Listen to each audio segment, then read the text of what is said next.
Hello बच्चों, एक बार फिर से मैं मनोज दुबे अपने केमिस्ट्री के YouTube channel chemistry bye Manoj Dubey sir में हार्दिक स्वागत करता हूं।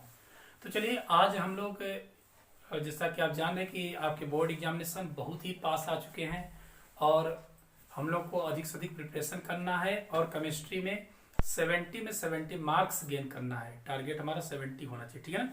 तो चलिए एक एक सैंपल पेपर हम लेकर के चलेंगे और उसको मैं प्रयास करूंगा कि पूरी एक एक पॉइंट को क्लियर करते हुए चलेंगे, ताकि हम लोग का दो काम होना चाहिए। एक तो क्वेश्चन पेपर हम सॉल्व करेंगे और दूसरा क्या फायदा होगा कि उसकी हेल्प से एक एक पॉइंट को क्लियरली हम समझते चलेंगे कि कैसे उसको सॉल्व करेंगे, क्या होता है पॉइंट, ठीक है ना। तो चलिए बिना टाइम गवाए हम लोग स्टार्ट करते हैं। Let's go. तो देखिए जैसा कि स्क्रीन पर आपको दिख रहा है क्वेश्चन पेपर, ठीक है ना। इसका स्क्रीनशॉट ले लें और इसके बाद फिर हम लोग स्टार्ट करेंगे। ले लिए स्क्रीनशॉट। देखिए पहला क्वेश्चन दिया बेटा, बड़े ध्यान से देखिएगा। यहां पर दिया है क्लोरीन एंड हियर ब्रोमीन। कह रहा है कि what is the IPSC name of this compounds, ठीक है ना। ध्यान दीजिएगा, डबल बॉन्ड से हम स्टार्ट करेंगे काउंटिंग। 1 2 3 4 5 6। तो बेटा लिखने का सीक्वेंस क्या होता है, इंग्लिश अल्फाबेट के क्रम में लिखते हैं। तो हो जाएगा 3 ब्रोमो और पहले पर क्या है 1 क्लोरो। ये बेंजीन मत कहिएगा, ठीक है ना, क्योंकि अल्टरनेट डबल बॉन्ड नहीं है बेटा, यहाँ पर सिर्फ सिंगल डबल बॉन्ड दिया है, एक जगह दिया है। तो इसको हम कहेंगे साइक्लोहेक्स 1 इन और साइक्लोहेक्सिन। तो देखिए अगर देखा जाए तो हेक्स 1 इन या फिर हेक्सिन कह सकते हैं। तो इसमें देखिए ऑप्शन दिया हुआ है, तो बी ऑप्शन जो होता है, B option is the correct answer. Okay, second question हम लोग देखते हैं बेटा। दिया है कि cheilosis is caused by deficiency of, है ना। तो किलोसिस जो डिजीज होती है वो किसकी डिफिशियंसीज होती है, किसकी कमी से होती है।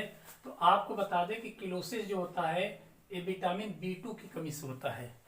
और B2 का जो रासायनिक नाम है बेटा, chemical name, that is riboflavin. ध्यान दीजिएगा, हमने बताया ना कि अधिक से अधिक हम लोग पॉइंट कवर करेंगे, तो इसका केमिकल नेम भी पूछा जा सकता है। तो राइबोफ्लेविन इसका होता है, ठीक है ना। इसकी डिफिशियंसी से कौन सी डिजीज होती है, किलोसिस डिजीज जो पूछ रहा है, ठीक है ना। अब आपको बता दें कि इसकी वजह से होता क्या है, किलोसिस की वजह से। तो बेटा जो माउथ के कार्नर पर फिशरिंग होने लगती है, यानी किनारे किनारे माउथ के फटने लगता है और लिप्स वगैरह भी फटने लगता है। तो अब ये मत समझना कि नहीं विटामिन B2 की कमी से लिप्स फट रहे हैं, होंठ फट रहे हैं, तो हम लिप्स केयर लगा देंगे, that is vitamin source of vitamin B2। No, एक हवा के प्रभाव से फटता है, लेकिन विटामिन B2 की कमी से क्या होगा, होंठ फटने लगेंगे और किनारे किनारे फटना शुरू हो जाता है, मुंह इतना बड़ा हो जाएगा, है ना। तो थर्ड देखिए बेटा क्या कह रहा है कि the IPSC name of that compounds. ध्यान दीजिएगा, CH3OH। यानी हमें लग रहा है कि सुरसा जो थी बजरंगबली के को निकलने के लिए बड़ा समूह फाड़ ली, तो इसका मतलब कि उसको कहीं कहीं किलोसिस डिजीज रही होगी। मजाक कर रहा हूं, ऐसा मत समझना। 1 2 3 4 बेटा इसका नेम क्या होगा दूसरे पर। देखिए पहले किसको लिखते हैं, एल्काइल ग्रुप को पहले लिखते हैं। तो हो जाएगा 2 मिथाइल, कितने कार्बन है, 4 कार्बन एटम है, ब्यूटेन 2 ऑल। एल्कोहल का सफिक्स क्या होता है बेटा, ऑल, ठीक है ना। तो ध्यान दीजिएगा, अगर आपको प्रॉब्लम होगी तो आईपीएससी नोमेनक्लेचर मैंने अलग से वीडियो बनाया है, वहां पर देख सकते हैं, पूरा ब्रीफली डिटेल मैंने बनाया है। तो बेटा यहाँ पर कौन सा ऑप्शन सही होगा, तो A option is the correct answer. Okay, TR 2 methyl butane 2 all, yes very good. And now fourth कह रहा है कि CH3C, एक कंपाउंड दिया है CH3C ट्रिपल बॉन्ड CH। अब यहां बेटा 40% डाइल्यूट H2SO4 लिया है एंड 1% मर्क्यूरिक सल्फेट को रखा है, ठीक है ना। अब यहां पर दिया है A यहाँ दिया है आइसोमेराइजेशन, आइसोमेराइजेशन। बेटा यहाँ पर क्या बनेगा, CH3 C double bond O CH3। बड़े ध्यान समझिएगा CH3, क्योंकि कभी कभी कन्वर्जन में भी आ सकते हैं क्वेश्चन। एक क्वेश्चन को हम लोग ब्रीफली समझेंगे। देखिए यहाँ पर क्या होता है, डाइल्यूट H2SO4 यूज किया गया है, तो यहाँ पर वाटर भी पार्टिसिपेट करता है। यहाँ डाइल्यूट मर्क्यूरिक सल्फेट एंड 1% होगा, और इसी तरीके से 40% H2SO4। बेटा यहाँ पर जब इसकी हम बात करें तो वाटर के दो पार्ट्स होंगे, hydrogen ion and hydroxide ion, ठीक है ना। मार्कोनी कॉफ रूल्स लगाएंगे जब अनसिमेट्रिकल होगा, तो उन्होंने क्या कहा था कि नेगेटिव पार्ट्स ऑलवेज उस कार्बन से अटैच होता है जिस पर less number of hydrogen atoms होंगे। तो यहाँ पर less number of hydrogen atom किसके पास है बेटा, तो लेस नंबर ऑफ हाइड्रोजन इसके पास है, तो यहाँ पर OH को अटैच कर देंगे और यहाँ पर हाइड्रोजन को अटैच कर देंगे। तो क्या बन जाएगा कंपाउंड, CH3 COH, यहाँ डबल बॉन्ड CH2, ठीक है ना। इसका फॉर्मेशन कर लेगा। अब इसके बाद कह रहा है कि इसका आइसोमेराइजेशन, तो आइसोमेराइजेशन का नाम होता है टाटोमेराइजेशन। याद करिए, आप आइसोमेरिज में पढ़े होंगे। तो टाटोमेराइजेशन में क्या होता है, यहां पर ऑटो पर बैठ करके हाइड्रोजन दूसरे प्लेस पर चला जाएगा। टाटो में ऑटो पर हाइड्रोजन बैठ करके डबल बॉन्डेड की तरफ चला जाएगा, ठीक है ना। तो यहां पर हाइड्रोजन इससे अटैच हो जाएगा, सो क्या हो जाएगा, CH3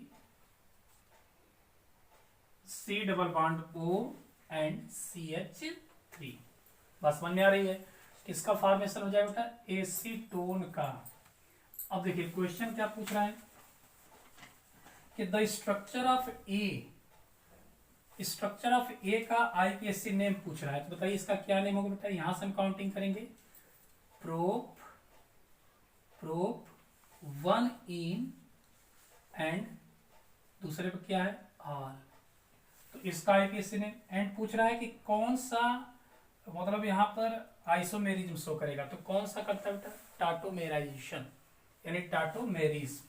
तो टाटोमेरिज्म होगा और इसका IPSC नेम प्रोप 1 इन 2 ऑल होगा। तो कौन सा ऑप्शन सही है, C option is the correct, C option is the correct. देखिए ऐसे भी बहुत इंपॉर्टेंट रिएक्शन है, बोर्ड में पूछा जा सकता है, ये बहुत ही इंपॉर्टेंट रिएक्शन है, कन्वर्जन में भी पूछ सकता है। क्योंकि हम लोग इससे क्या करेंगे, प्रोपाइन से आप एसीटोन का फॉर्मेशन कर सकते हैं, ठीक है ना। समझ में आ रहा है, एक बार स्क्रीनशॉट ले लो, फिर आगे हम बढ़ते हैं। तो देखिए बेटा 5th क्वेश्चन नंबर हम पढ़ रहे हैं कि for the reaction A+3B to give 2C+2D the concentration of A change from 0.015 से इतना चेंज हो जा रहा है, ठीक है ना, 1 मिनट में बेटा। तो rate of formation of C इन मोल पर लीटर पर सेकेंड पता करना है। किसका, C का रेट ऑफ फॉर्मेशन किस रेट से वो फॉर्मेशन होगा। बड़े ध्यान से देखना बेटा, यहां पर अगर हम देखें तो C का हमें रेट पता करना है, ठीक है ना। तो इसके लिए इक्वेशन सीख लीजिए, क्योंकि ऐसे भी बोर्ड में बहुत ज्यादा क्वेश्चन बनते हैं।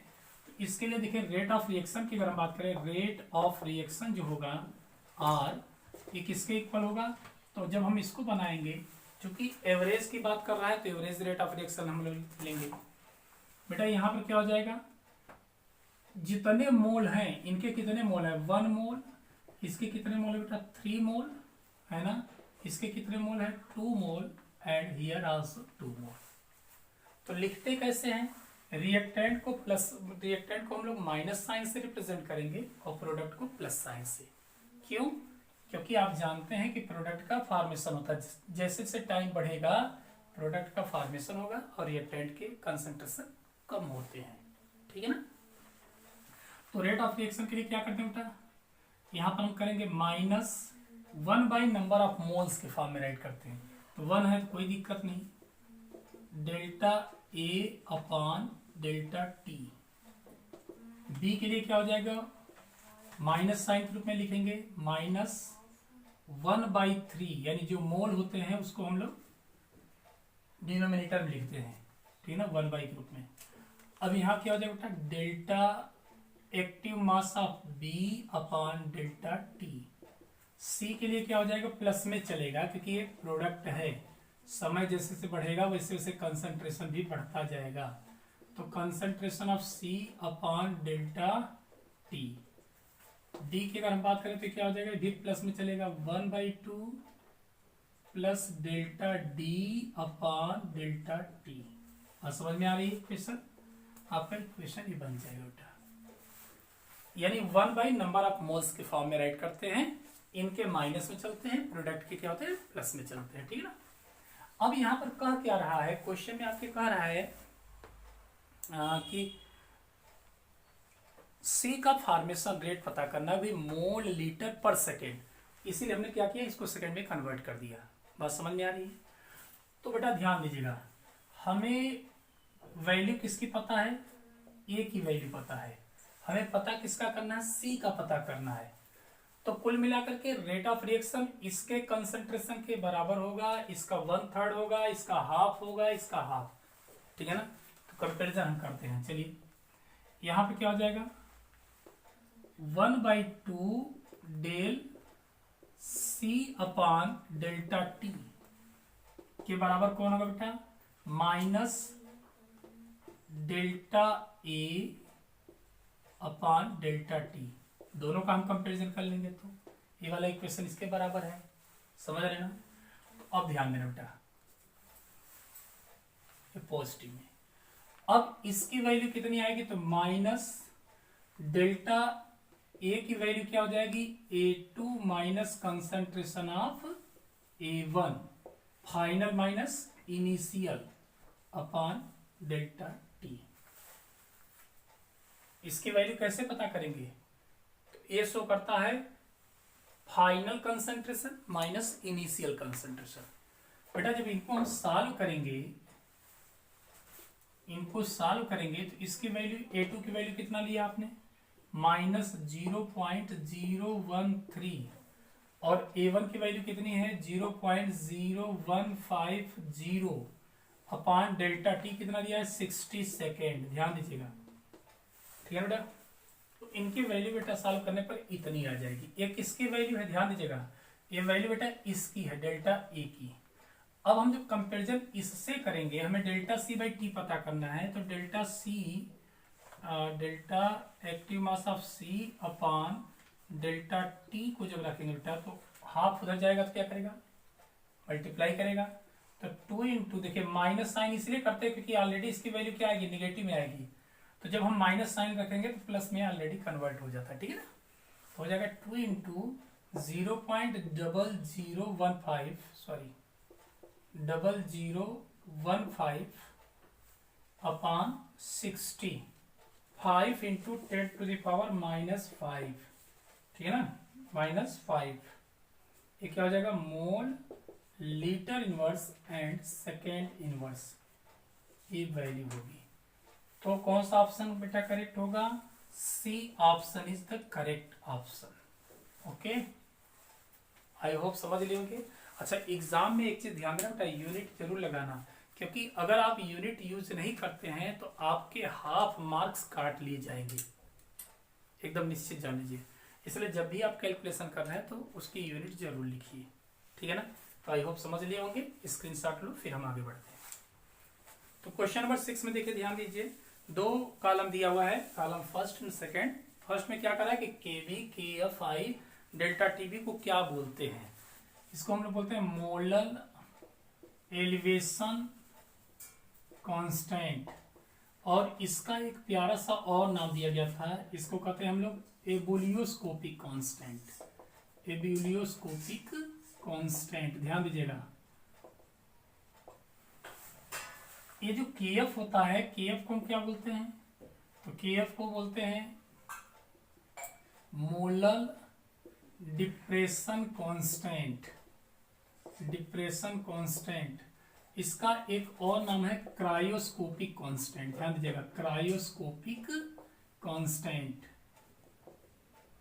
ये एलिवेशन इन बॉइलिंग पॉइंट में आता है कांस्टेंट, ये डिप्रेशन इन फ्रीजिंग पॉइंट्स में आता है, आपको पता होगा कि इसको डिफाइन करते हैं कि जब 1 kg सॉल्वेंट में 1 मोल को डिजॉल्व करने पर उसके बॉइलिंग पॉइंट में जो वृद्धि होती है बेटा, बढ़ता है, उसी को हम लोग कहते हैं मोलर एलिवेशन कांस्टेंट। इसमें क्या होता है, जब 1 kg सॉल्वेंट में 1 मोल ऑफ द सॉल्यूट को डिजॉल्व किया जाए, यानी मोलरिटी 1 हो, तो उसके फ्रीजिंग पॉइंट में जो डिप्रेशन आता है उसको कहते हैं मोलर डिप्रेशन कांस्टेंट। सॉल्यूशन पर वीडियो बना हुआ है, आप देख सकते हैं, ठीक है। आई जो है उसको हम लोग बोलते हैं want half factor, want half factor. And delta TV जो होता है इसको कहते हैं elevation in boiling point, elevation in boiling point, ठीक है ना, क्योंकि डेल्टा टीवी जो होता है वो क्या हो जाएगा, टीबी माइनस टीबी नॉट। ये सॉल्यूशन के लिए यूज होता है, ये प्योर सॉल्वेंट के लिए यूज होता है, और ये क्या है, एलिवेशन इन बॉइलिंग पॉइंट। यानी एलिवेशन बॉइलिंग पॉइंट क्या होता है, it is the difference of the boiling point of the solution and boiling point of the solvent. क्योंकि जब किसी भी सॉल्वेंट में सोल्यूट को डिजॉल्व कर दिया जाए, नॉन वोलेटाइल सोल्यूट को, तो बॉइलिंग पॉइंट बढ़ जाता है। तो बेटा इस तरीके से अगर देखा जाए तो आपका जब मैच कराओगे तो डी ऑप्शन करेक्ट लगेगा, D option is the correct answer. Okay, देख लीजिएगा। अब अगला क्वेश्चन क्या कहता है, चलिए 6 के बाद, ethylidene chloride is an, ethylidene chloride is an vic dihalide, vinylic dihalide, gem dihalide and allylic. बेटा इथाइलिडीन जो क्लोराइड है, पहले उसको आप जान लीजिए कि है क्या। इथाइलिडीन क्लोराइड, ठीक है ना बेटा, इसका फार्मूला क्या होगा, CH3CHCl, यानी आईपीएससी इसको हम बोलेंगे 1 2, तो हो जाएगा 1 डाइक्लोरो, 1 डाइक्लोरो, 2 कार्बन है, एथेन इज कॉल्ड एथाइलिडीन डाइक्लोराइड।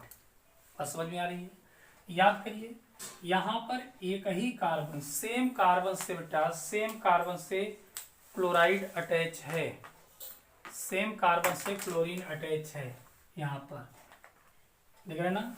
तो जब सेम कार्बन से हैलाइड अटैच होता है तो उसको हम लोग बोलते हैं जेमिनल, क्या बोलते हैं, जेमिनल, या शॉर्ट में जेम डाई हैलाइड। और जब डिफरेंट डिफरेंट कार्बन से होगा तो उसको बोलते हैं विसिनल। देखिए एक एक पॉइंट में बता रहा हूं क्योंकि यहां पर एमसीक्यू में दिया है, यही क्वेश्चन डायरेक्ट पूछा जा सकता है, ध्यान दीजिएगा। इसलिए हमें इसी क्वेश्चन पेपर के बहाने हमें क्या करना है, हर टॉपिक को ब्रीफली डिस्कस करना है, ठीक है ना। तो विसिनल, वीक डाई हैलाइड्स, बेटा ये कब होगा, जब ये सेम कार्बन से अटैच होगा, ध्यान दीजिएगा, सेम कार्बन से अटैच होगा। और जब डाई हैलाइड्स क्या करेंगे, डिफरेंट डिफरेंट कार्बन से अटैच होंगे, उसको विसिनल, वीक डाई हैलाइड बोलते हैं, ठीक है ना। अच्छा इसका ट्रिक भी देखिए, एक सुपर ट्रिक मैं बता दूं आपको, जेम सेम, जेम सेम, यानी यहां पर ध्यान से देखिएगा, तो जेम में सेम, जब सेम कार्बन पर होगा तो जेम होगा। इसी तरीके से जब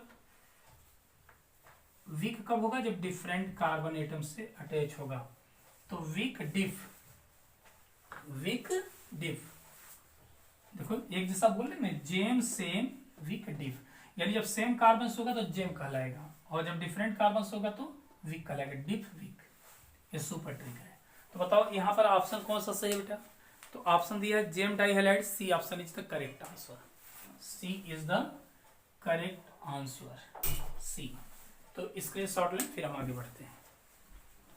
तो बेटा नेक्स्ट कर रहा है कि हीमोग्लोबिन एंड क्लोरोफिल कंटेन, ये दोनों क्या कंटेन करते हैं, iron magnesium, iron manganese, iron cobalt and magnesium and iron. ध्यान दीजिएगा, आपको बता दें कि जो हीमोग्लोबिन होता है इसमें इसके साथ सेंट्रल मेटल में कौन सा मेटल होता है, आयरन। और क्लोरोफिल की अगर हम बात करें तो मैग्नीशियम इसके साथ अटैच होता है। आयरन जो होते हैं वे परस्पर अटैच होकर के बेटा कोऑर्डिनेशन कंपाउंड्स बनाते हैं, जिसको हम लोग बोलते हैं हीमोग्लोबिन। और उसी तरीके से मैग्नीशियम क्या करता है, मैग्नीशियम मेटल्स कोऑर्डिनेशन कंपाउंड्स बनाता है जो क्लोरोफिल में पाया जाता है, ठीक है ना। तो कौन सा ऑप्शन सही होगा यहाँ पर, A option is the correct answer, ये आपका सही आंसर होगा, ठीक है ना। 9 में कह रहा है कि the rate of reaction 3A plus 2B rate of the reaction is equal to, एक इक्वेशन दे रहा है बेटा, ध्यान दीजिएगा, 3A टू गिव्स 2B, ठीक है ना। तो rate of reaction is equal to, ये पूछ रहा है कि minus D active mass of A upon D T किसके बराबर होगा। बात समझ में आ रही है, तो ध्यान दीजिएगा, अभी मैंने तुरंत बताया इसके पहले न्यूमेरिकल्स। देखिए इसको अगर देखा जाए तो डी तब हम यूज करते हैं जब हम लोग इंस्टेंट रेट ऑफ रिएक्शन की बात करते हैं। अगर एवरेज की बात करेंगे तो वहाँ डेल्टा यूज किया जाता है। तो चलिए इसके लिए इक्वेशन हमने बताया कि जितने भी रिएक्टेंट होते हैं उनके लिए माइनस साइन यूज करते हैं। तो इसका रेट ऑफ रिएक्शन क्या होगा, -1/3 नंबर ऑफ मोल्स को क्या करते हैं बेटा 1 के रूप में लिखते हैं, D active mass of A upon D T, ठीक है ना। ए किसके बराबर होगा, plus half 1 number of moles D active mass of B, B के कंसंट्रेशन को रिप्रेजेंट कर रहा है अपॉन डी टी। ये आपका इक्वेशन होगा, ध्यान दीजिएगा बेटा, ऐसा बहुत ज्यादा पूछा जाता है, 2 बार आ चुका है क्वेश्चन। अब पूछ रहा है कि आपको इस फॉर्म में रिप्रेजेंट करना है, तो बेटा इसी को रिप्रेजेंट करिए, minus D active mass of A upon D T. तो 3 को उधर भेजेंगे तो क्या हो जाएगा, 3/2 D active mass of B upon D T, ठीक है ना। आपका इक्वेशन ये हो जाएगा बेटा। तो बताइए कौन सा ऑप्शन सही होगा, D option is the correct answer. D में देखिए, D is the correct answer, okay. फिर 10, ये मत देखो बेटा कि एमसीक्यू हम सॉल्व कर रहे हैं, नो, एक एक टॉपिक को इसी बहाने, केमिकल काइनेटिक्स को आपने पढ़ा, कोऑर्डिनेशन को आपने पढ़ा, सॉल्यूशन को आपने पढ़ा, तो उनसे रिलेटेड जो टॉपिक हैं उनको हम लोग आसान मतलब ब्रीफली देखेंगे, ताकि उनसे रिलेटेड अगर क्वेश्चन पूछते बेटा तो आपको दिक्कत न हो, ठीक है ना। क्वेश्चन पेपर एक बहाना है, हम लोग को डीपली स्टडी करना है, ठीक है ना। तो पेन कॉपी लिए रहिए और फास्ट। बेटा नेक्स्ट क्वेश्चन 10वां कह रहा है विदाउट टाइम किलिंग, बहुत, कि which of the following reagents would one choose to transform CH3CO, यानी एक तरीके से कन्वर्जन करने की बात कर दिया, यहां से हम कन्वर्ट करेंगे बेटा एसीटोन का फॉर्मेशन करना है, ठीक है ना। अब यहाँ पूछ रहे हैं कौन सा रिजेंट्स यूज करेंगे, तो देखिए CH3MgBr ग्रिग्नार्ड रिजेंट्स तो नहीं होगा, CH3 का होल ट्वाइस CD, ये बहुत इंपॉर्टेंट रिएक्शन, ध्यान दीजिएगा। तो मुद्दे पर हम सीधे चलते हैं, तो second option is the correct answer, C whole twice CD, यानी डाइमिथाइल कैडमियम। अब कैसे आया, क्योंकि मैंने बता दिया ना कि ब्रीफली हम लोगों को स्टडी करना है कि कैसे रिएक्शन करता होगा। तो ध्यान दीजिएगा, इसका मैं रिएक्शन लिख रहा हूँ, इसको बेटा इसमें कन्वर्ट करना है, तो हम इस रिजेंट्स को यूज करेंगे, कैसे, CH3COCl, यहाँ बेटा 2 मोल हमने ले लिया, इसको क्या किया बेटा CH3 का होल ट्वाइस CD। अब देखिए ये जो 2 मोल ऑफ क्लोरीन है इस कैडमियम के साथ बाहर हो जाएगा, ध्यान समझना, कैडमियम के साथ क्या करेगा, बाहर चला जाएगा। जब ये बाहर चला जाएगा तो बाई प्रोडक्ट क्या बन जाएगा, CdCl2, बात समझ में आ रही है। और यहाँ क्या बचा बेटा 2CH3CO, ठीक है ना, और दो मिथाइल ग्रुप आकर के यहाँ से चिपक जाएंगे इससे, है ना। और जब चिपक जाएंगे तो बनेगा क्या बेटा, acetone. What is the IPSC name of this compounds, comment box में जरूर इसका आईपीएससी नेम दीजिए, IUPAC name of this compound, ये आपको राइट करना बेटा, ठीक है ना। तो कौन सा ऑप्शन सही है, D option is the correct answer, बहुत इंपॉर्टेंट रिएक्शन, ध्यान दीजिएगा। तो स्क्रीनशॉट लो, फिर हम आगे बढ़ते हैं। तो देखिए Lucas reagents 11th question number, LR short में क्या बोलते हैं, इसको LR बोलते हैं बेटा। तो ये क्या होता है, anhydrous zinc chloride plus concentrated HCl, इन दोनों का मिक्सचर क्या कहलाता है? ल्यूकास रिजेंट्स कहलाता है। ठीक है ना, ध्यान दीजिएगा। Haloalkanes and haloarenes में भी मिलेगा, एल्कोहल में भी रिएक्शन आपको मिलेगा। बहुत इंपॉर्टेंट है बेटा। देखिए यहाँ पर एक कैटलिस्ट का काम करता है, रिएक्शन ये करता है। देखिए कैसे रिएक्शन करेगा, अगर आप कोई एल्कोहल ले लेंगे और रिएक्शन करेगा HCl in the presence of zinc chloride, anhydrous zinc chloride लेंगे, तो यहाँ पे क्या होता है, यहाँ से H2 को बाहर कर लेगा और हाइलाइट अटैच हो जाएगा RCl+H2O।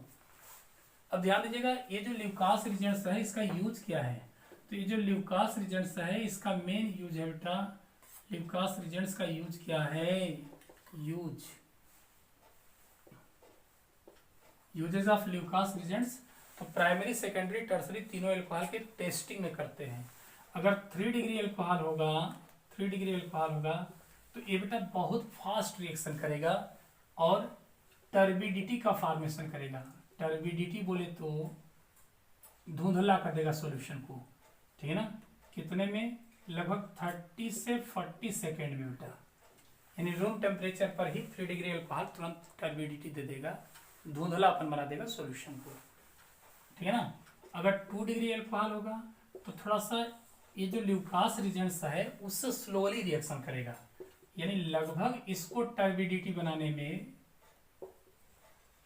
धुंधलापन सॉल्यूशन बनाने में लगभग 4 से 5 मिनट तक का समय लग सकता है।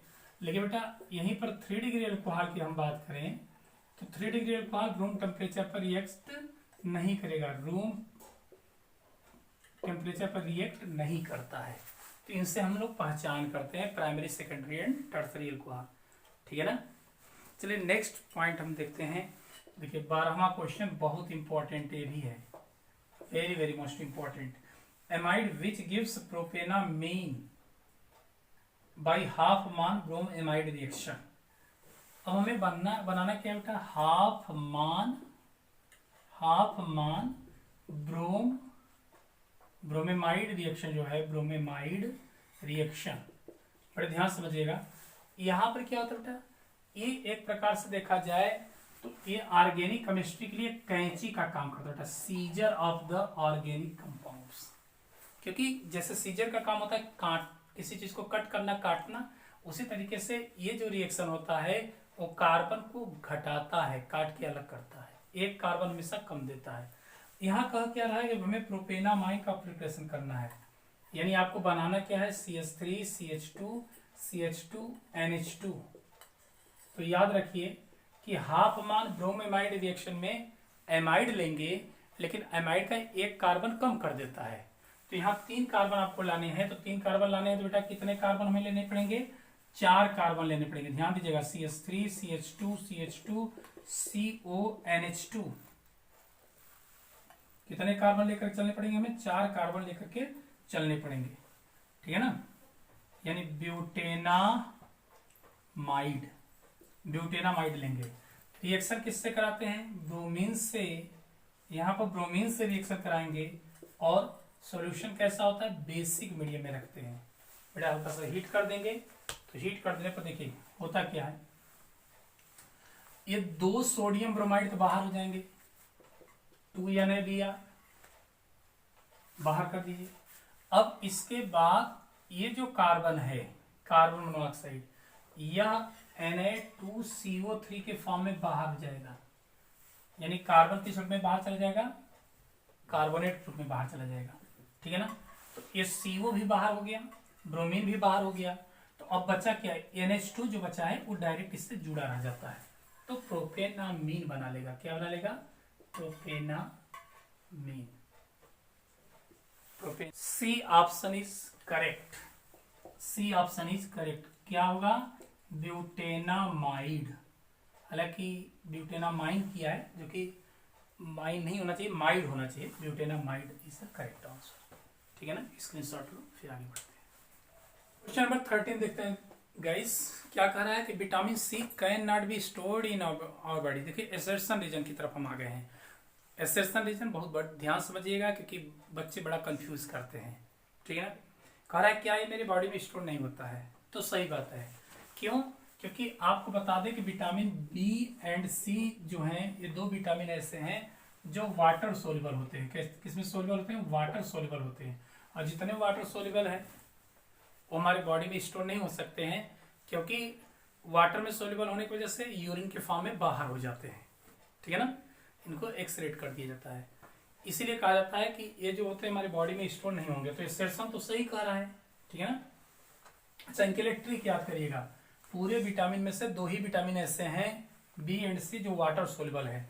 तो इनके लिए याद करना बेटा, एक ट्रिक मैं दे दूं, देखिए ट्रिक मैं दे रहा हूं ताकि आपको कभी कंफ्यूजन ना हो। तो WBC याद करिएगा। तो WBC मतलब व्हाइट ब्लड कॉर्पस्कल्स नहीं बेटा, W से क्या हो जाएगा, वाटर। वाटर में कौन कौन से विटामिन सोल्यूबल है, बी एंड सी। वाटर में कौन कौन सोल्यूबल है, B and C. I hope अच्छा लगा होगा, ठीक है ना, ध्यान समझिएगा, गड़बड़ी नहीं करना है। तो बी एंड सी को क्या करना है, हमेशा हमेशा हमें लेना पड़ेगा, डेली लेना पड़ेगा। तो कह रहा है कि vitamin A is can not be stored in our body, सही कह रहा है, एसेरसन सही कह रहा है। बट रीजन का क्या कह रहा है, रीजन में कह रहा है कि vitamin C is fat soluble. तो क्या फैट सोल्यूबल है, अभी मैंने बताया कि फैट सोल्यूबल नहीं होता है, बल्कि किसमें सोल्यूबल होता है, वाटर सोल्यूबल होता है। तो reason is incorrect, reason is incorrect. And is excreted from the body in urine, हमारे बॉडी से कह रहा है कि यूरिन के फॉर्म में बाहर भी उत्सर्जित हो जाता है। ये तो सही कह रहा है, बट फैट सोल्यूबल नहीं होता है, यहाँ पर रॉन्ग कहा है। तो ध्यान दीजिएगा, assertion is the correct but reason is incorrect. तो कौन सा ऑप्शन सही हो जाएगा, C option is the correct, क्योंकि सी ऑप्शन में कहा है कि assertion is true but reason is false. Assertion is true but reason is false, C option is the correct option. Okay, इसी तरीके से बेटा 14th एक चीज यहां पर ध्यान दीजिएगा, फैट में सोल्यूबल कौन कौन होंगे, फैट में सोल्यूबल होते हैं एडेक, ADEK।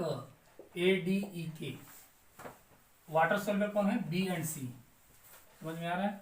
फिर कह रहा है 14वां कह रहा बेटा कि एसेरसन, एसेरसन में क्या कह रहा है, देखिए कि oxime are less acidic than hydroxyl amine. Oxime बोले तो क्या होता है बेटा, N double bond OH, sorry oxime, oxime बोले तो क्या हो जाएगा, RCHNOH,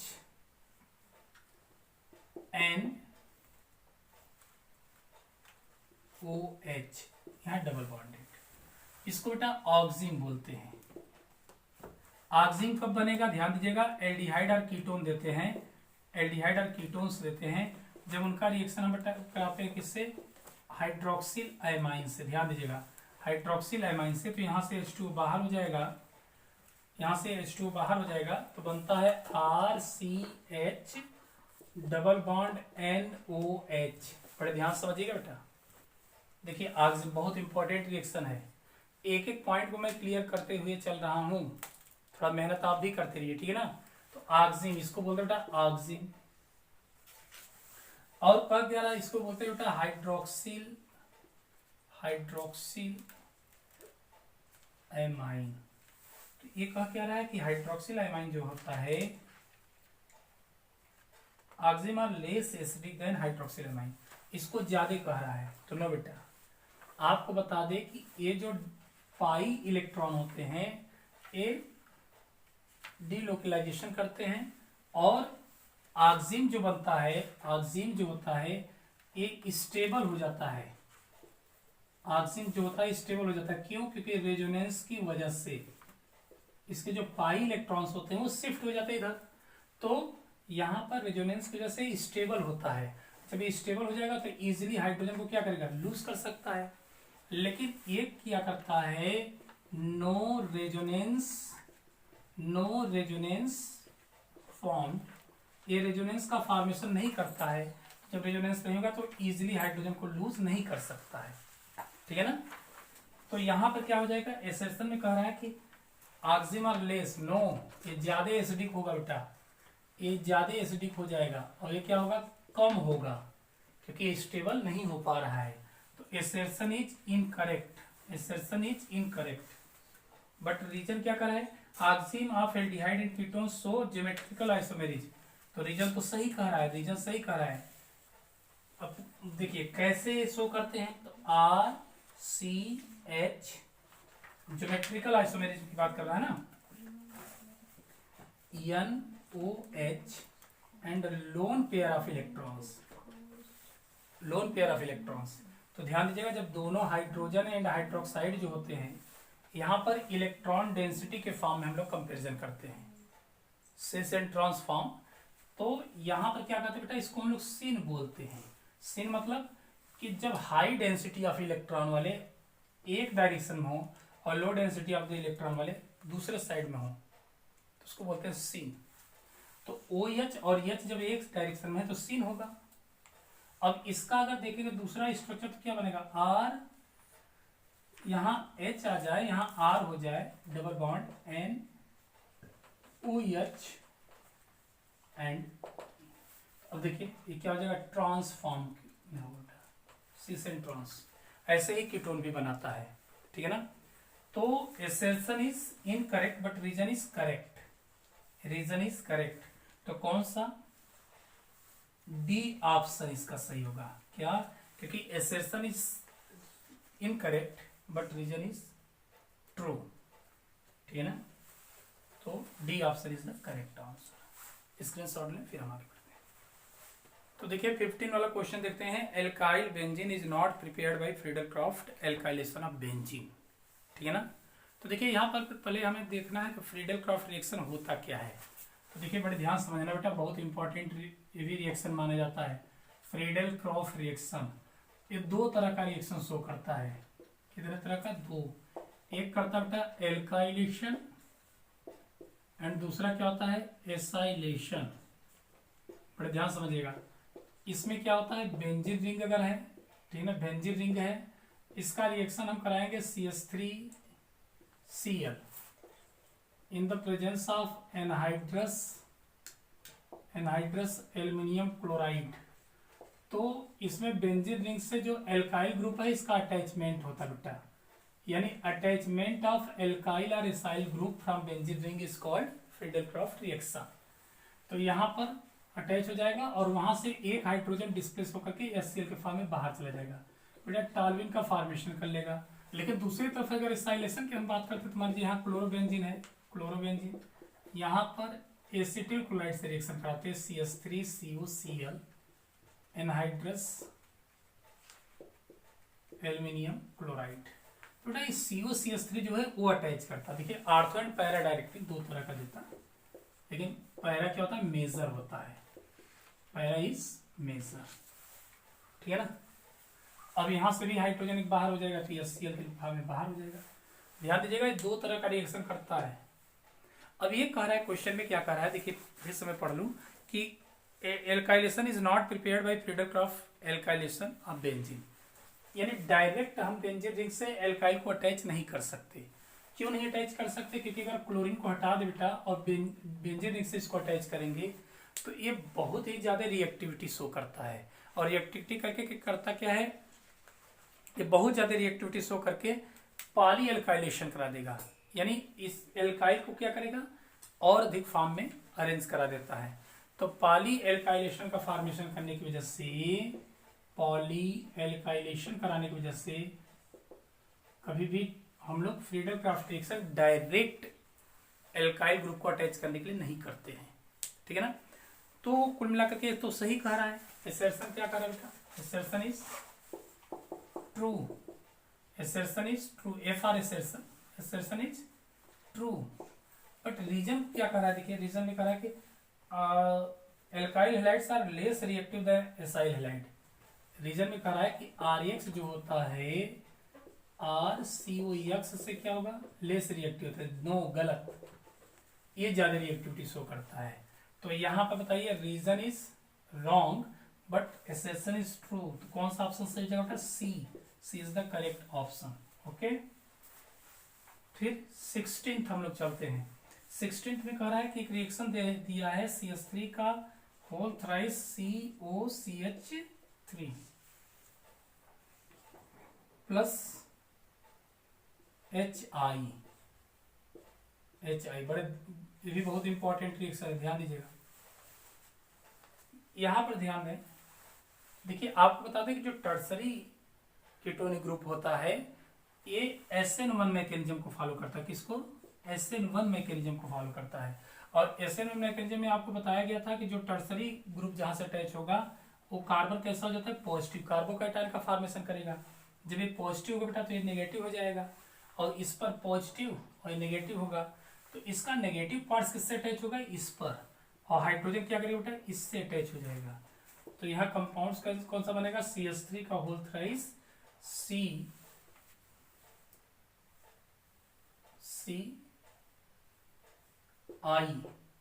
प्लस OH क्या करेगा? इससे अटैच हो जाएगा, तो यहाँ पर CH3OH, ठीक है ना, बनाएगा, यानी टर्ट आयोडाइड बनाएगा और प्राइमरी एल्कोहल का फॉर्मेशन करता है। तो कह रहा है कि इसमें देखिए ऑप्शन दिया है कि the reaction occur by SN1 reaction, तो रीजन तो बेटा सही कह रहा है, रीजन इज सही। और एसर्शन कह रहा है कि एसर्शन में कि CH3OH on treatment with HI, यानी इसके साथ कह रहा है आयोडाइड देगा और CH3 के साथ OH देगा। तो बेटा यहाँ पर अगर देखा जाए तो एसर्शन भी सही कह रहा है, assertion is also right and reason is also right, दोनों बेटा सही है। दोनों सही है तो कौन सा ऑप्शन सही होगा? A is the correct answer, A is the correct answer. तो स्क्रीन शॉट लें, ठीक है ना, फिर हम लोग मिलेंगे। तो गाइस देखिए सेक्शन बी अब हम स्टार्ट करते हैं। सेक्शन ए में हम लोगों ने पूरा सॉल्व कर लिया, इसको सेक्शन बी में देखिए दिया क्या है कि राइट द फार्मूला। एक देखिए दो क्वेश्चन जरूर बोर्ड में 2 नंबर का कम से कम पूछेगा, IUPAC नोमेनक्लेचर कोऑर्डिनेशन कंपाउंड्स का या फिर उसका स्ट्रक्चर ड्रा करना। तो देखिए यहाँ पर स्ट्रक्चर की अगर हम बात करें तो स्ट्रक्चर कह रहा है कि हेक्साअमीन प्लेटिनम क्लोराइड का स्ट्रक्चर ड्रा करना है। तो देखिए इसके लिए क्या करना है, पहले एक कोऑर्डिनेशन स्क्वायर ब्रैकेट लिखेंगे। अब देखिए यहाँ मेटल कौन सा कह रहा है? प्लेटिनम मेटल को कह रहा है, तो प्लेटिनम आप लिख दीजिए। हेक्साअमीन कह रहा है तो अमीन को क्या करेंगे बेटा? यहाँ पर 6 ठो अमीन, ध्यान दीजिएगा, अगर NH2 होगा तो इसके लिए एमाइन यूज करेगा, लेकिन NH3 के लिए क्या यूज करता है? अमीन, AMMINE, ध्यान दीजिएगा। तो यहाँ पर हेक्साअमीन हो गया बेटा। और क्लोराइड, क्लोराइड अब हमने क्या किया बेटा, यहाँ क्लोराइड मतलब क्लोरीन न्यूट्रल है, कोई चार्ज नहीं है, तो यहाँ पर आपको क्लोरीन लिख देना है। अब ये नहीं बता रहा है कि क्लोरीन कितना रहेगा,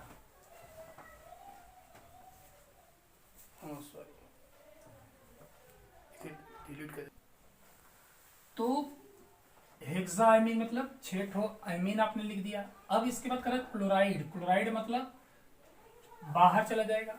अब बात आ रही है कि क्लोराइड क्लोरीन कई ठो लिखना पड़ेगा हमें, तो देखिए इसके लिए तरीका मैं बता देता हूँ। क्लोरीन आपको नहीं पता है तो प्लेटिनम का ऑक्सीडेशन नंबर दिया है 4 है ना, तो प्लेटिनम का क्या लिख देंगे? 4।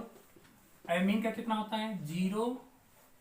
और हम क्लोरीन को कंसिडर कर लेते हैं x कंसिडर कर लेंगे, यानी x इंटू -1 लिया जाएगा। अब कितनी संख्या में क्लोरीन है उसको हमें पता करना है, तो इस पर चार्ज कितना होगा? 0 हो जाएगा। तो 4 minus x equal to 0, so x equal to क्या हो जाएगा? x इक्वल टू क्या हो जाएगा? -4, यानी 4 ठो -4 लाना है, तो प्रत्येक क्लोरीन कितना देता है? -1, तो 4 ठो क्लोरीन यहाँ पर ऐड कर देंगे, ये संख्या बता दिया, ठीक है ना। तो इनसे हम पता कर सकते हैं। अब दूसरी बात ध्यान दीजिएगा, ये आपका स्ट्रक्चर हो गया डाइक्लोरोटेट्राअमीन कोबाल्ट 3rd आयन। तो देखिए यहाँ क्या करना है, स्क्वायर ब्रैकेट हमने बना लिया। कौन सा मेटल कह रहा है? कोबाल्ट, कोबाल्ट को लिख दीजिए। फिर टेट्राअमीन डाइक्लोरो, तो यहाँ पर अगर देखा जाए तो टेट्राअमीन मतलब एमीन, अमोनिया का है बेटा 4 हो जाएगा, टेट्रा मतलब 4। डाइक्लोरो, क्लोरीन का है 2 ठो है। आयन, अब आयन हमें नहीं पता है कि कितना आयन होगा इस पर, ठीक है ना। देखिए इसको कैसे पता करेंगे, तो वही कंडीशन आप पता करिए। कोबाल्ट का कितना दिया है ऑक्सीडेशन नंबर 3, तो कोबाल्ट का 3 हो जाएगा। अमोनिया का 4 इंटू 0 प्लस क्लोरीन का कितना होता है? -1, 2 इंटू -1 इक्वल टू 0। अब यहां पर अगर देखें तो 3 0 प्लस -2, तो -2 आ जाएगा इक्वल टू 0। सो यहाँ पर हो जाएगा, या यहाँ x कर दीजिए सीधे x, क्योंकि हमें पता करना है कि कितना चार्ज आ रहा है, और बराबर में क्या लिखते हैं, चार्ज ही तो लिखते हैं, ठीक है ना। तो हमें x पता हो जाएगा, तो x इक्वल टू कितना हो जाएगा 3 - 2 यानी +1, तो इस पर +1 चार्ज लिख देंगे, ठीक है ना। तो इस तरीके से आप नोमेनक्लेचर कर सकते हैं या इनसे स्ट्रक्चर ड्रा कर सकते हैं। तो ये था पहला क्वेश्चन, हमने 17वां वाला सॉल्व किया बेटा। अब क्वेश्चन नंबर 18 की अगर हम बात करें, क्वेश्चन नंबर 18 की बात करें तो कह रहा है give the reason of the following reason देना है बेटा 18th वाले का।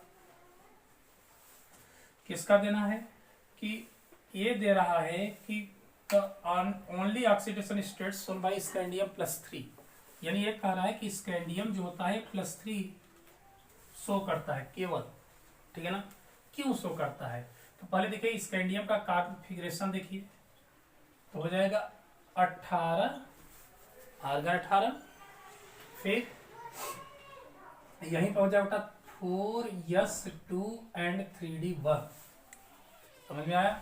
18 तो 20 से 21 स्कैंडियम का हो गया। अब कह रहा है क्यों +3 शो करता है, तो देखिए ये यहां से जब 2 इलेक्ट्रॉन लूज कर देगा तो 0 हो जाएगा, और डी में क्या हो जाएगा बेटा, 1 इलेक्ट्रॉन लूज करके क्या करता है 0 कर देता है। अब पूरे इलेक्ट्रॉन्स जब 0 यहाँ पर हो जाएंगे तो आर्गन की तरह उसका स्ट्रक्चर हो जाता है, और आर्गन कैसा होता है बेटा, इनर्ट गैस एलिमेंट्स है, इनर्ट गैस एलिमेंट्स है। तो इस तरीके से अपने स्टेबिलिटी को प्राप्त करता है, 3D फॉर्म में 3D 0 शो करके स्टेबल होना चाहता है, ठीक है ना। तो इसलिए क्या करना चाहता हूँ, +3 शो करता है। एक बहुत ही इंपॉर्टेंट पॉइंट है, इसको नोट कर लेना चाहिए कि जो 3D सीरीज है, डी ब्लॉक की जो 3D सीरीज है उसमें जितने एलिमेंट्स हैं, जितने भी एलिमेंट्स हैं, बहुत इंपॉर्टेंट पॉइंट है, ध्यान दीजिएगा, ऑल द एलिमेंट्स जो हैं आर एग्जिबिट +2 ऑक्सीडेशन नंबर, जितने हैं सभी +2 शो करते हैं।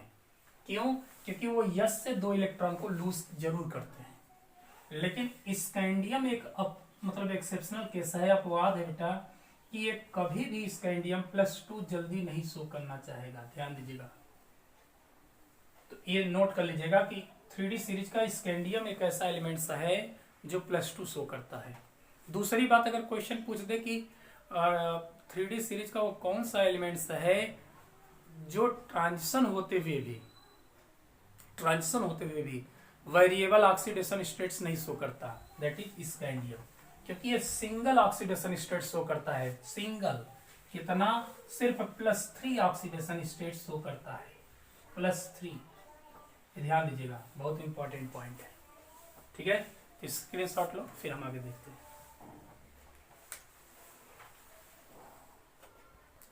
तो चलिए 18वां तो बी पार्ट हम लोग देखते हैं। देखिए अब इसका अगर नाम लिखना होगा कि आईपीएसी नेम क्या होगा, तो ध्यान दीजिएगा, पहले किसको लिखते हैं, लिगेंड्स को लिखते हैं बेटा, लिगेंड्स को नोमेनक्लेचर करेंगे, तो इसका हो जाएगा हेक्सा, है ना, hexa aqua, titanium,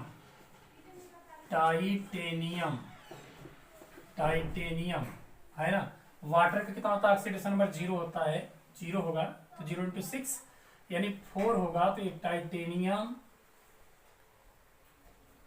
hexa aqua titanium 4 ion.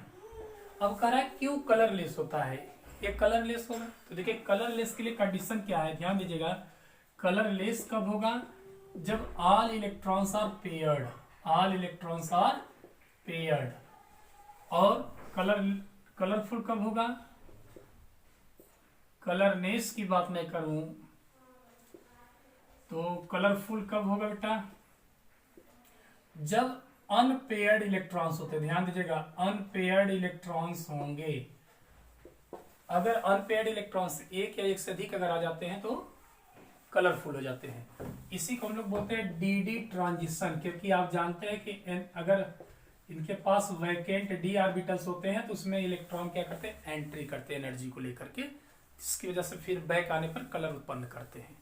तो ध्यान दीजिएगा, सबसे मेन पॉइंट है बेटा कि कलरफुल कब होगा, जब उसके पास अनपेयर्ड इलेक्ट्रॉन्स होंगे। अगर पूरे इलेक्ट्रॉन्स पेयर्ड हैं तो वो कैसा होगा, कलरलेस होगा।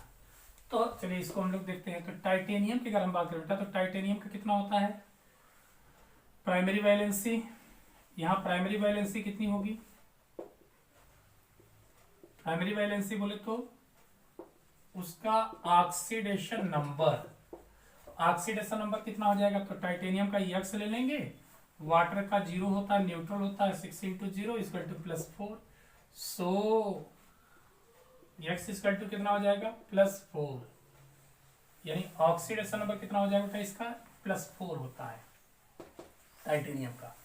तो अब टाइटेनियम +4 का आप कॉन्फ़िगरेशन ट्रा करिए, तो आर्गन 18 हो गया। टाइटेनियम अगर होता तो कितना होता था 4s2 एंड 3d2, 18 2 20 2 22, क्योंकि टाइटेनियम का 22 होता है। लेकिन +4 चार्ज है तो क्या करेगा, पहले आउटर मोस्ट शेल से इलेक्ट्रॉन निकालेगा 2, फिर 2 निकालना है तो यहां से भी इलेक्ट्रॉन्स बेटा निकाल देगा। अब 4s और 3d में क्या है, इलेक्ट्रॉन नील बटे सन्नाटा 0। जब इसके पास 0 इलेक्ट्रॉन है तो यहां पर ध्यान दीजिए, all electrons are paired, all electrons are paired, और जब ऑल इलेक्ट्रॉन्स आर पेयर्ड तो कैसा होगा, कलर लेस। तो यहां पर हम सीधे कह देंगे कि ऑल इलेक्ट्रॉन्स आर पेयर्ड और नो डी ट्रांजिशन, ये भी कह सकते हैं ऑल इलेक्ट्रॉन्स आर पेयर्ड इसलिए कलरलेस है, या कह सकते हैं नो डी ट्रांजिशन, यानी कलरफुल कब होगा, जब डी ट्रांजिशन शो करेगा, ठीक है ना। तो इतने पॉइंट में हम एक्सप्लेन कर सकते हैं। देखिए मैं बार बार कह रहा हूं कि सिर्फ हमारा उद्देश्य ये नहीं है कि क्वेश्चन पेपर सॉल्व करना, नहीं तो मैं तो क्वेश्चन पेपर तुरंत सॉल्व कर दिया होता, लेकिन एक एक पॉइंट को इसी बहाने में जानना है कि ताकि एग्जाम में अगर पूछ दे कभी भी कि कलरफुल क्यों होता है तो आप रीजन क्या देंगे, तो डी ट्रांजिशन देंगे या अनपेयर्ड इलेक्ट्रॉन्स होंगे। तो ये सारी चीजें ब्रीफली हमें एक्सप्लेन करते हुए चलना है ताकि हमारा उतना टॉपिक पर कमांडिंग हो सके, ठीक है ना। तो स्क्रीनशॉट लो, फिर आगे बढ़ते हैं। तो चलिए बेटा ये जो है 18 का सी वाला क्वेश्चन हम लोग देखते हैं कि MnO is basic but Mn2O7 is acidic, क्यों ऐसा होता है।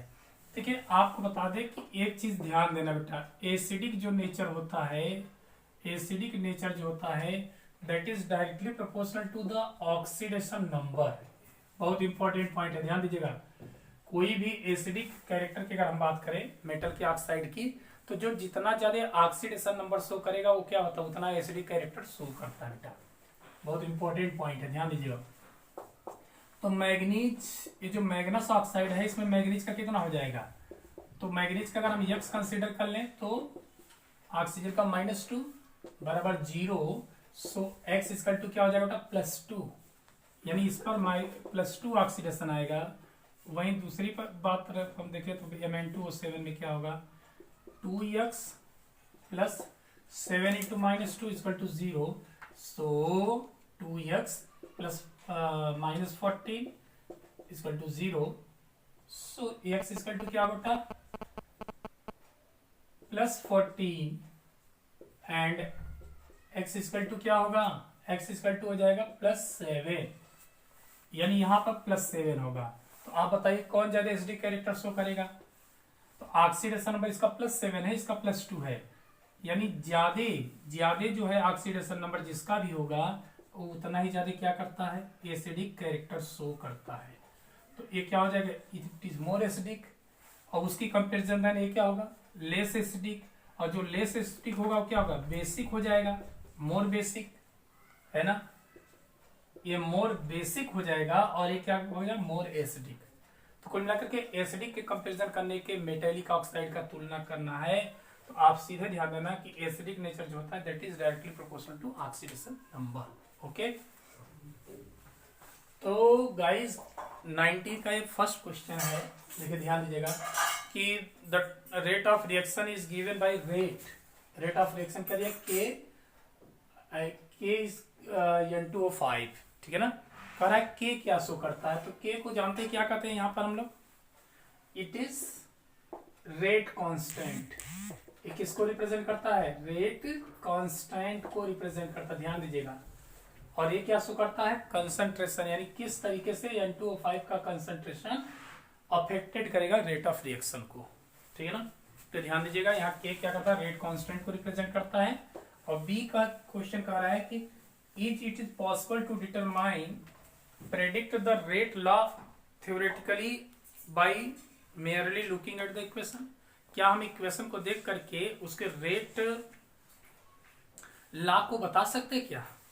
तो पहले ध्यान दीजिएगा, रेट लॉ क्या है बेटा।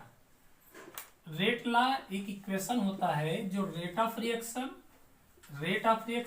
और जो कंसंट्रेशन ऑफ द रिएक्टेंट वगैरह होते हैं उनके बीच में रिलेशनशिप बताता है।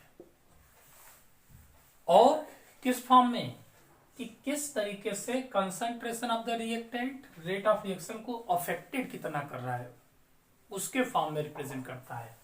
तो आपको बता दें कि ये जो होता है रेट लॉ इक्वेशन जो होता है, इट इज एक्सपेरिमेंटली फिनोमिना या एक्सपेरिमेंटली प्रोसेस है। सो इसको बेटा देख करके डायरेक्ट हम नहीं बता सकते, नो इट इज इम्पॉसिबल, क्योंकि एक्सपेरिमेंटली फिनोमिनन है जिसको हम एक्सपेरिमेंट के द्वारा ही पता कर सकते हैं।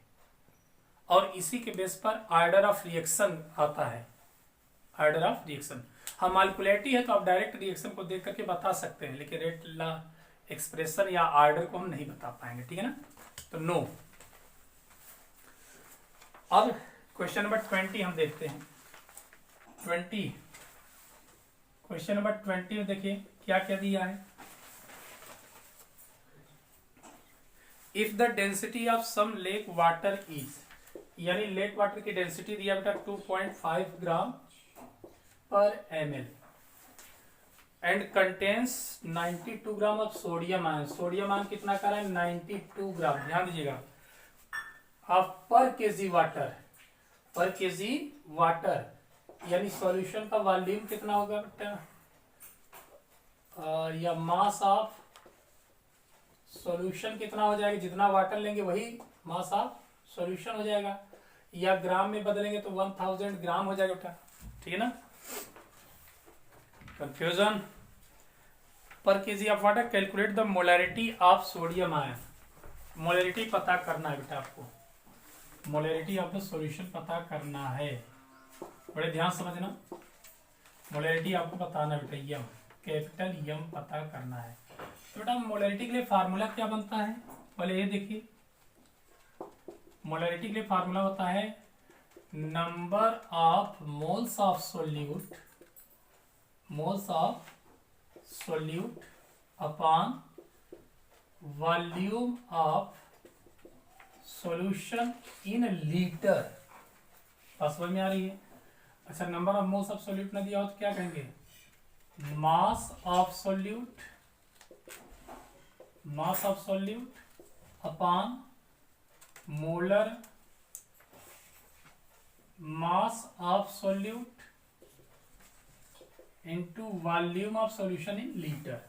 ठीक है ना। तो देखिए क्या क्या दिया है, मास ऑफ सोल्यूट तो दिया है, सोडियम आयन यहाँ सोल्यूट की तरह बिहेव करता है। मोलर मास आप पता कर सकते हैं, सोडियम का कितना होगा बेटा एटॉमिक मास, तो 23 ग्राम पर एटम हो जाएगा इसका, या पर मोल। सोडियम का एटॉमिक मास कितना होगा 23, तो हम इससे पता कर लेंगे, लेकिन वॉल्यूम भी नहीं पता है, तो वॉल्यूम कैसे पता करेंगे। तो मास ऑफ सॉल्यूशन दिया है और उसकी डेंसिटी भी दी गई है, तो क्या वॉल्यूम नहीं पता कर सकते, क्या कर सकते हैं।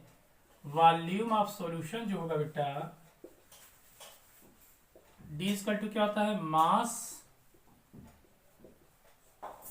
बाई वॉल्यूम, एन होता है डेंसिटी के लिए फार्मूला मास बाई वॉल्यूम। तो बेटा यहां पर बताइए कि आपको पता करना है वॉल्यूम, तो वॉल्यूम क्या हो जाएगा, हो जाएगा mass upon density, mass upon density. तो मास कितना दिया है 1000 ग्राम और डेंसिटी कितना दिया बेटा 1.25 दिया है, तो 1.25 क्वेश्चन दिया है, तो उसके अनुसार चलेंगे। तो इसको डिवाइड करिए तो कितना आ जाएगा 8 पंचे चले 8 2 16 20 8, यानी अप्रोक्सीमेटली यानी 800 ml बेटा वॉल्यूम हो जाएगा। 800 ml वॉल्यूम हो जाएगा। तो चलिए बड़े मजे की बात है कि हमें वॉल्यूम ऑफ द सॉल्यूशन भी पता हो गया, ठीक है ना। अगर लीटर में बदलना चाहोगे तो कितना हो जाएगा बेटा, 1000 से डिवाइड कर दो तो हो जाएगा 0.8 लीटर। तो मजे की बात है कि हमें वॉल्यूम ऑफ द सॉल्यूशन भी पता हो गया। तो अब मोलरिटी हम पता कर सकते हैं। मोलरिटी के लिए फार्मूला क्या बना था, मास ऑफ सोल्यूट। तो मास ऑफ सोल्यूट कितना दिया बेटा, 92 ग्राम, मोलर मास 23, वॉल्यूम कितना दिया है 0.8 है, तो 23 4 3 12 4 आ जाएगा, है ना। अब इसको डिवाइड करेंगे तो कितना आ जाएगा, 8 पंजे 40, यानी 5 मोल पर लीटर, 5 मोल पर litre. It is your answer. Unit जरूर लगाना बेटा, नहीं तो आधा नंबर कट जाएगा बोर्ड में, ठीक है ना। तो स्क्रीनशॉट लो, फिर हम आगे बढ़ते हैं। देखिए 9 बेटा 20 का बी का जो आर में दिया हुआ है अथवा में दिया हुआ है क्वेश्चन, है ना, उसमें क्या दिया है कि हमें डिफरेंशिएट करना है ideal and non ideal solution. देखिए पहले भी आपको सॉल्यूशन में बताया गया था कि आइडियल सॉल्यूशन ऐसा सॉल्यूशन होता है जो सभी range of concentration and temperature पर राउट्स लॉ को फॉलो करे, ठीक है ना। और नॉन आइडियल ऐसा होता है जो राउट्स लॉ को फॉलो नहीं करता है। इसके अलावा मिक्सिंग, अगर बेटा सॉल्यूट सॉल्वेंट को मिलाएंगे तो वॉल्यूम अगर में चेंजिंग ना हो, इसमें चेंज होगा। हालांकि नॉन आइडियल दो तरह के हो जाते हैं, पॉजिटिव डेविएशन वाले और नेगेटिव डेविएशन वाले, ठीक है ना। तो चलिए देखते हैं थोड़ा सा हम लोग इसमें। देखिए क्या करता है, ये जो होता है it's obeys Raoult's law, obeys Raoult's law. और ये क्या होगा, it doesn't obeys Raoult's law. बेटा ये राउट्स लॉ को क्या करेगा, ओबेस नहीं करेगा, यानी उसको फॉलो नहीं करता है, ठीक है ना। बड़ा इनडिसिप्लिन क्रिएट करता है बेटा एक तरीके से। दूसरी बात, इनमें जो इंटरेक्शन होता है बेटा, मान लीजिए दो कंपोनेंट्स है ए एंड बी के बिटवीन जो इंटरेक्शन होगा, सेम जब दोनों मिलेंगे ना तो उनमें भी इंटरेक्शन वही रहेगा। बात समझ में आ रही है। लेकिन यहाँ पे क्या होगा, ए के बिटवीन एंड बी के बिटवीन जो भी है ना, अगर ए बी दोनों ए और बी मिलेंगे तो ए बी के बिटवीन वो वाला फोर्स ऑफ अट्रैक्शन नहीं रहेगा, या तो इनका इंटरेक्शन बढ़ जाएगा या घट जाएगा, ठीक है ना, जिसकी वजह से दो तरह के डेविएशन शो करते बेटा। तीसरा पॉइंट ध्यान दीजिएगा कि डेल्टा मिक्सिंग एच की जो वैल्यू होती है दैट इज 0। इसका मतलब क्या कहना चाहता है कि जब हम सोल्यूट को सॉल्वेंट में मिक्सअप करेंगे तो न तो एनर्जी रिलीज करेगा नहीं एक्सेप्ट करेगा, ठीक है ना। लेकिन बेटा यहां पर अगर आप देखेंगे तो डेल्टा मिक्सिंग एच की जो वैल्यू होती है डज नॉट इक्वल टू 0। इसका मतलब कि या तो बढ़ा देगा टेम्परेचर को, या तो गेन करेगा या लूज करता, ठीक है ना। इसी तरीके से बेटा हम ये भी कह सकते हैं कि डेल्टा मिक्सिंग जो बनेगा V ये 0 होगा। इसका मतलब क्या होगा कि जब हम सोल्यूट और सॉल्वेंट को मिलाएंगे तो सॉल्यूशन का भी वॉल्यूम सोल्यूट प्लस सॉल्वेंट के बराबर ही रहेगा, ठीक है ना, न बढ़ेगा न घटेगा। लेकिन यहाँ क्या करना चाहता है बेटा कि डेल्टा मिक्सिंग V की जो वैल्यू है डज नॉट इक्वल टू 0, वो 0 नहीं हो सकता, या तो बढ़ जाएगा या घट जाएगा। अब सोचो सिंपल सी बात है, जब मॉलिक्यूल्स के बिटवीन इंटरेक्शन बढ़ेगा तो वॉल्यूम घटेगा, है ना, नेगेटिव डेविएशन की तरफ जाएगा।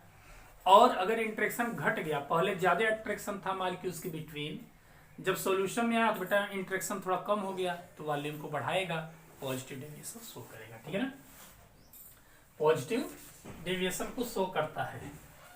तो कुल मिलाकर के ये जो है राउट्स लॉ के बेस पर हमने बताया ideal and non ideal solution. इसका भी स्क्रीनशॉट लो, फिर हम लोग देखते हैं। बेटा देखिए अगला क्वेश्चन क्या कर रहा है, बी जो 20 का और वाला जो पार्ट्स है बी वाला, उसमें कर रहा है 30 ग्राम ऑफ यूरिया, यानी यूरिया बोले तो WB मास ऑफ सोल्यूट हम मानेंगे इसको। ये कितना दिया है 30 ग्राम। ध्यान दीजिएगा गिवन वैल्यू सबसे पहले न्यूमेरिकल में लिख लिया कीजिए। डिजॉल्व इन वाटर तो वाटर इज सॉल्वेंट कितना है बेटा, 846 ग्राम ऑफ वाटर में डिजॉल्व है। Calculate the vapour pressure of water, यानी वेपर प्रेशर हमें किसका पता करना है, वाटर का पता करना है। इसका पता करना है, वाटर का हमें वेपर प्रेशर पता करना है। Vapour pressure of water for this solution, if vapour pressure of pure water, sorry, calculate the vapour pressure of water for this solution. देखो सॉल्यूशन का बेटा ध्यान दीजिएगा, वाटर का तब पूछ रहा है जब सॉल्यूशन स्टेट्स में आ रहा है, ध्यान दीजिए। तो यानी पीए की वैल्यू बतानी है। प्योर वाटर का कितना कह रहा है, 298 केल्विन पर कहा है 23.8 mmHg। देखो क्वेश्चन में थोड़ा सा लपेट रहा है बेटा, लपेटने की कोशिश किया। Calculate the vapour pressure of water. अब आप सोचेंगे कि वाटर का दिया, लेकिन आगे जब पढ़ेंगे तब क्लियर होगा। If vapour pressure of pure water इतना, प्योर वाटर का अलग से दिया है। कुछ लोग इसको क्या करेंगे, इसको जानते हैं क्या करते हैं, सॉल्यूशन में कंसीडर कर देते हैं। अब कह रहा है क्या, calculate the vapour pressure of water for this solution, यानी बेटा इसका हमें पता करना है। तो याद करिए, अकॉर्डिंग टू, जहां प्रेशर मास वगैरह दे दे क्या करेंगे, यूज करेंगे हम लोग अकॉर्डिंग टू RLVP। बेटा RLVP क्या पढ़े हैं कि P0A minus PA upon P0A जो होता है it is equal to XB, mole fraction of solute. अच्छा, इसकी जगह पर क्या करते हैं बेटा, NA upon NA, sorry NB upon NA plus NB। हमने बताया था कि अगर डाइल्यूट सॉल्यूशन है तो उसके लिए क्या करते हैं हम लोग, यहाँ पर NB को नेग्लेक्ट कर देंगे, तो इक्वेशन बन जाएगा NB अपॉन NA। अच्छा, अगर मोल नहीं पता है तो मास के रूप में चलेंगे तो क्या हो जाएगा, mass of solute, number of mass of solute के लिए फार्मूला क्या होगा, mass of solute upon molar mass of solute, और इसके लिए क्या हो जाएगा, mass of solvent into molar mass of solvent. तो बेटा यही फार्मूला है, ध्यान दीजिएगा। हमने कई रूपों में देख लिया, मोल्स के फॉर्म में भी और मास के फॉर्म में भी। बेटा इसकी वैल्यू करिए, P0A की वैल्यू कितना दिया है, 23.8 माइनस PA कितना दिया है, पता करना है सॉल्यूशन का। P0A 23.8, मास ऑफ सोल्यूट कितना दिया है, मास ऑफ सोल्यूट, तो मास ऑफ सोल्यूट दिया बेटा 30 ग्राम। अच्छा, मोलर मास ऑफ सोल्यूट कितना हो जाएगा, तो यूरिया लिया है ना, कौन सा सब्सटेंस लिया है, यूरिया, यानी NH2CONH2, इसका मोलर मास हो जाएगा 60 ग्राम पर मोल। और यमय में क्या लेंगे बेटा, वाटर है सॉल्वेंट, तो इसका होता है 18 ग्राम पर मोल। 18 ग्राम पर मोल, वाटर ही तो लिया है सॉल्वेंट, और सॉल्यूट में क्या लिया है, यूरिया को ही रखा है, किसको रखा है, यूरिया को ही। अब बेटा बताइए, molar mass of solute 60, molar mass of solvent 18, water का और मास ऑफ सॉल्वेंट बोले तो 30 गुना 60, दूना 18।